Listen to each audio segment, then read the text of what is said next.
Hello. Today is the 8th day of Christmas.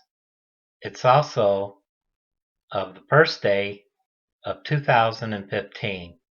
Happy New Year.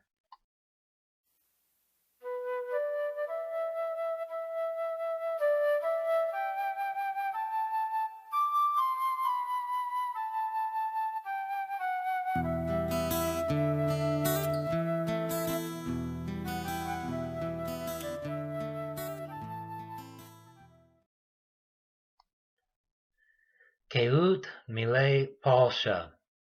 100,000 welcomes to you. In today's gospel reading, which happens to be Luke chapter 2, verses 16 through 21, the shepherds come to see the new baby king.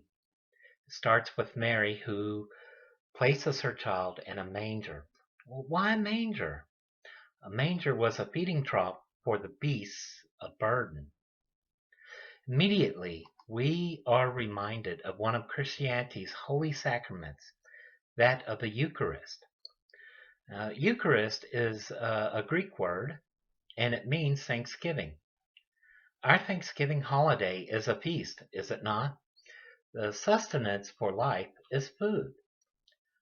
Someone has to give his or her life so that we may live.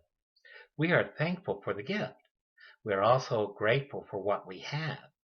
We live in hope to living on through the next cycle, the next year, so we can celebrate the mystery of what it is we call life once again.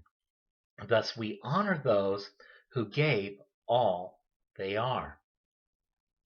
When we celebrate Eucharist every Sunday, we honor the life given so that we may live and move and have our being. This time in cycles. Life is circular. It goes on repeated cycles. Each new circuit brings a new day, a new promise, a new hope, and new encounters. Despite the newness of every turn, everything ultimately remains the same because these patterns are recognizable in form. Every new week, we eat the bread, which is the flesh, and drink the wine, which is the blood, of the one who sacrificed himself so we can live.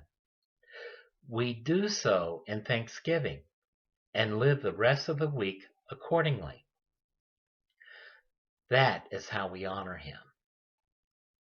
Speaking of new encounters, the shepherds had their new encounter with the Holy Family. Likewise, the Holy Family had a new encounter with shepherds. Encounters, you see, are a reciprocal act. One sees and experiences an other or another.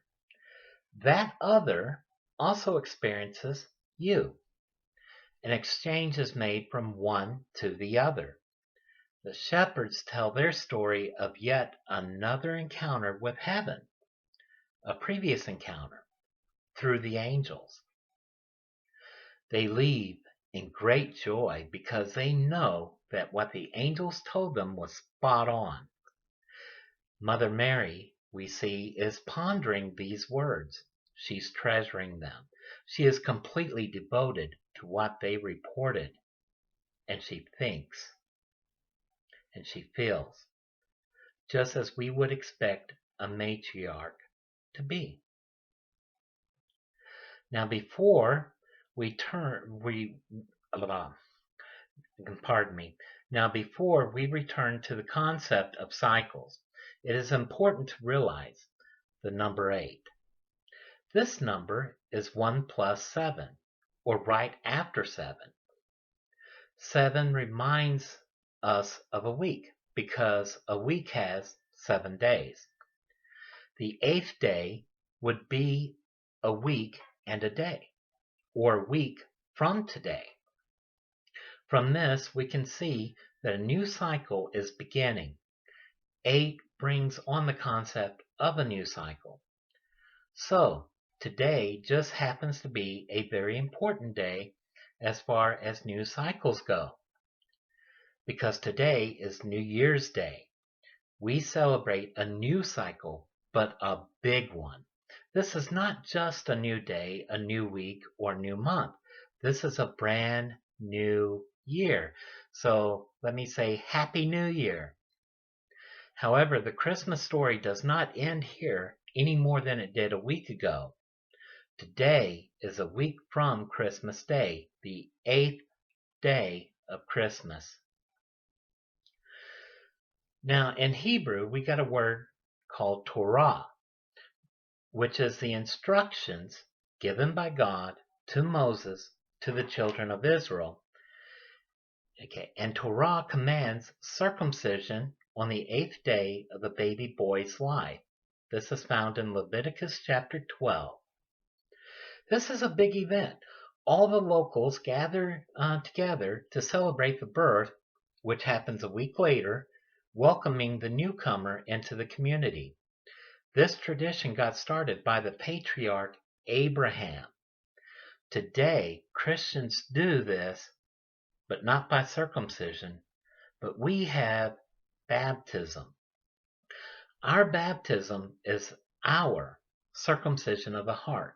It is a way that our community can see the newborn, accept him or her into the community, and promise to protect, teach, and care for that child to the best of our ability.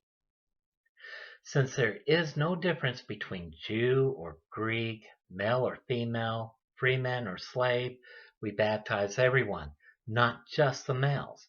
All are welcomed to the table of the Lord.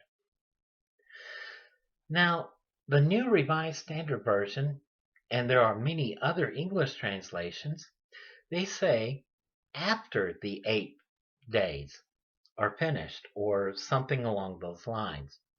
Okay, after the 8th day, the circumcision of Christ comes. Okay, so why not on the 8th day? Why after? Okay, well, the church, we interpret this to coincide with the Torah to match up with the 8th day of the new cycle. Now, chances are the Holy Family waited until the Sabbath after the 8th day of the child's life to have that happen for the sake of convenience. Everybody was there. Everybody normally is there on the Sabbath day. So they probably had to wait until the Sabbath to come. And this may be why the church baptizes on Sunday, because everybody is there, whether that would be the 8th day of the child's life or not.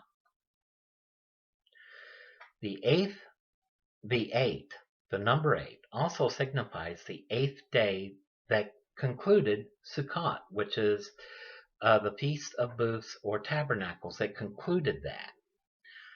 That was the last holiday of the religious year of Judaism.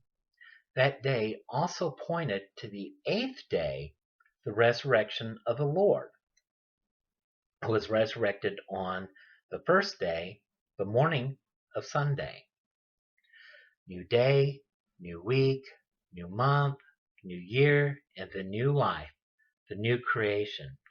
All of this is alluded to and condensed in these 6 verses within our gospel reading today. In addition, for those who are interested in the song 12 Days of Christmas, today is the day that the 8 maids milking cows, or something or another. They're milking. Oh well. Biniat Jiakwit. May the blessings of God be with you. This is Abbas Jack in Fayetteville, Arkansas, wishing you and yours a very happy new year. And happy holy name.